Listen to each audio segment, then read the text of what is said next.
करू आज ठाणे महापालिकेची सर्वसाधारण सभा महापौर सौ शर्मिलाताई पिंपळकर यांच्या अध्यक्षतेखाली संपन्न झाली। आज सकाळी 11:30 वाजता ही सभा सुरू झाली आणि आजच्या सभेपूर्वी काल सर्वपक्षीय गटनेत्यांची बैठक, पदाधिकाऱ्यांची बैठक महापौरांच्या अध्यक्षतेखाली जेव्हा संपन्न झाली त्या बैठकीतच असं ठरलं होतं की आजची जी महासभा आहे त्या महासभेवरती सर्वप्रथम प्रश्न उत्तरं घेतली जातील, नंतर लक्षवेधी घेतली जाईल आणि त्याच्यानंतर विषयपत्रिका घेतली जाईल आणि आजचा दिवस पूर्ण नाही झाला तर सभा अजून एक दिवसही वाढवून दिला जाईल। त्याचप्रमाणे महापौराने आज सुरुवातीलाच हे सर्व जाहीर केलं आणि त्याप्रमाणे सभा सुरू झाली। प्रश्न उत्तराचे काही विषय थोडे पेंडिंग असल्यामुळे आम्ही पहिली लक्षवेधीला प्रारंभ केला आणि जे काय गावदेवी मार्केटमध्ये जी काय दुर्घटना घडली आणि 2 जण आमचे कर्मचारी जिथे शहीद झाले त्या कर्मचाऱ्यांच्या बाबतीत तसंच त्या विषयाच्या बाबतीत एकूण 5 जणांच्या एकाच विषयाच्या लक्षवेधी होत्या त्या एकत्र केल्या। त्या संदर्भात जवळजवळ 40 नगरसेवकांनी, सन्मान्य नगरसेवकांनी ह्यात सहभाग घेतला, त्यांनी चर्चा केली आणि सकाळी 11:30 वाजल्यापासून ते आता संध्याकाळी 7:30 वाजेपर्यंत ह्या लक्षवेधीवरती, ह्या गंभीर विषयावरती सर्व नगरसेवकांनी चर्चा केली आणि त्या चर्चेमध्ये फायर ऑडिट संदर्भात, स्ट्रक्चर ऑडिट संदर्भात, उपाययोजनेसंदर्भात, महापालिका प्रशासनाने काय काय ह्या संदर्भात कामकाज केलेलं आहे, कोणत्या पद्धतीने उपाययोजना केलेली आहे, ह्या सर्व संदर्भात सर्व नगरसेवकांनी त्या ठिकाणी आपलं मत व्यक्त केलं आणि एकदम पॉझिटिव्ह सकारात्मक चर्चा झाली। आजची सभा ही बरेच दिवसांनी शांततेत पार पडली आणि ह्याचं सर्व श्रेय ठाण्याच्या महापौर सौ शर्मिला पिंपळकर यांना जातं, कारण त्यांनी काल त्यांची भूमिका घेतली होती की सर्व सदस्यांना बोलायचं आहे पण तो क्रम ठरवून घ्या। आणि तुम्हाला आश्चर्य वाटेल की लक्षवेधीवरती पण चर्चा करताना सर्व पक्षाच्या नगरसेवकांचा क्रम त्यांनी सभा सुरू होण्यापूर्वीच मागितला। शिवसेनेचे असतील, भारतीय जनता पार्टीचे आहेत, राष्ट्रवादीचे आहेत, सर्व पक्षाचे लोक त्यांचा क्रम मागितला आणि त्या पद्धतीने सचिव वरतून नाव पुकारत होते आणि आमचे सदस्य सन्मान्य नगरसेवक त्या ठिकाणी आपलं भाष्य करत होते। अशीच जर प्रथा आणि परंपरा जर सुरू राहिली तर मला वाटत नाही यापुढीलच्या कोणत्याही सभेमध्ये गदारोळ होईल। आजच्या महासभेमध्ये कोणीही सदस्य की मला बोलायचं आहे, मला बोलायचं आहे अशा पद्धतीने उठले नाहीत आणि सभा ही चांगल्या पद्धतीने संपन्न झाली। यात लक्षवेधीवर आम्ही चर्चा केली, लक्षवेधी ती जी होती ती पूर्ण केली। याच्यानंतर 3 विषय जे आमचे विषयपटलावरती होते प्रामुख्याने 538, 539 आणि 541 हे तिन्ही विषय आम्ही आज त्या विषयाला मंजुरी दिली। त्यातला एक जो विषय होता पहिलाच तो आमचे सागर सूर्यकांत शिंदे आणि दुसरं एक आमचे आरक्षक गाडेकर, काळू शंकर गाडेकर ह्यांचे दोन्ही विषय, ह्या दोघांनाही जे वीरमरण आलेलं आहे त्यांना शहीदाचा दर्जा देण्याकरता शासनाकडे जो प्रस्ताव पाठवावा लागतो तो प्रस्ताव पाठवण्याकरता त्या दोन्ही ठरावांना आज आम्ही मंजुरी दिली महासभेने।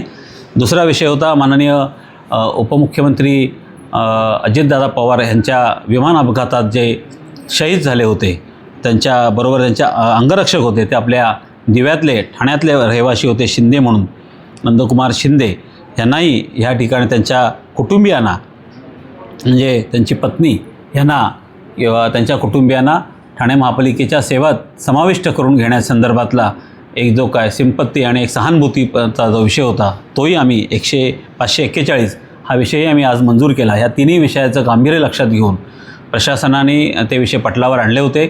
माननीय उपमुख्यमंत्री साहेब एकनाथ शिंदे साहेब यांनी आम्हाला कालच तशा सूचना म्हणण्यापेक्षा आदेश दिले होते की हे तिन्ही विषय तत्काळ मंजूर करा। त्याच्यामुळे विषयपत्रिका जरी सुरू झाली नव्हती आज तरी हे तिन्ही विषय आम्ही आज सर्वसाधारण सभेत सर्वानुमते मंजूर केले आणि प्रशासनाला तशी विनंती केलेली आहे की इतिवृत्तांची वाट न पाहता हे पुढील प्रक्रिया तत्काळ करण्यात यावी आणि अशा पद्धतीने हे 3 विषय मंजूर केलेले आहेत। लक्षवेधीवर चर्चा झाली, सभागृहातलं वातावरण एकदम आनंदी होतं।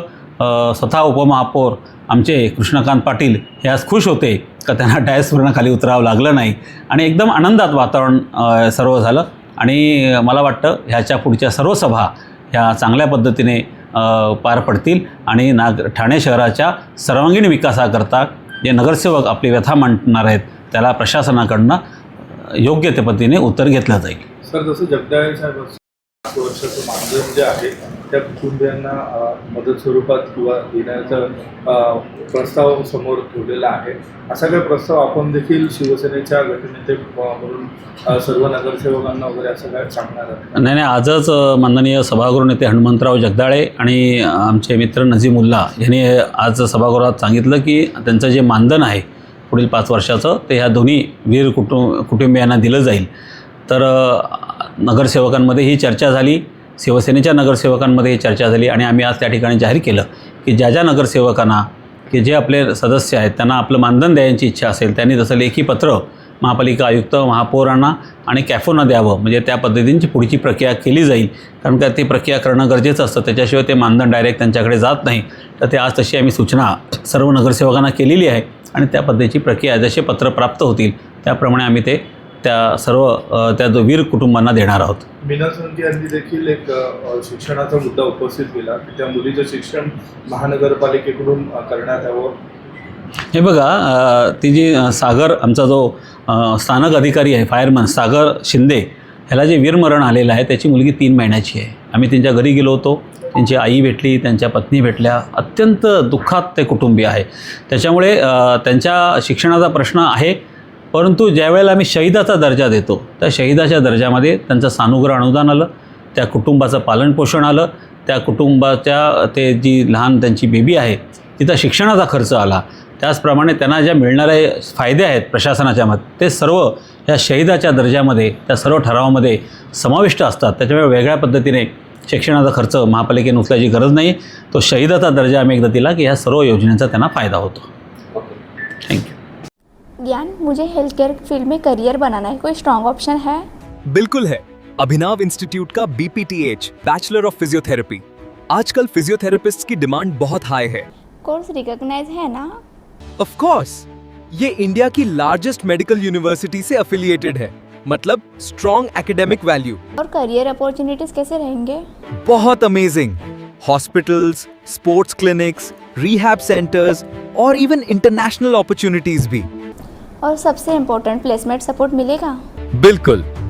एक्सपीरियंस्ड फैकल्टीज और प्लेसमेंट गाइडेंस के साथ स्ट्रॉन्ग करियर सपोर्ट मिलता है. Sounds perfect. मैं आज ही अभिनव इंस्टीट्यूट के BPTH कोर्स के लिए अप्लाई करूंगी. तो वेट किस बात का? BPTH एडमिशंस ओपन है, लिमिटेड सीट्स. अभी अप्लाई करो अभिनव इंस्टीट्यूट में.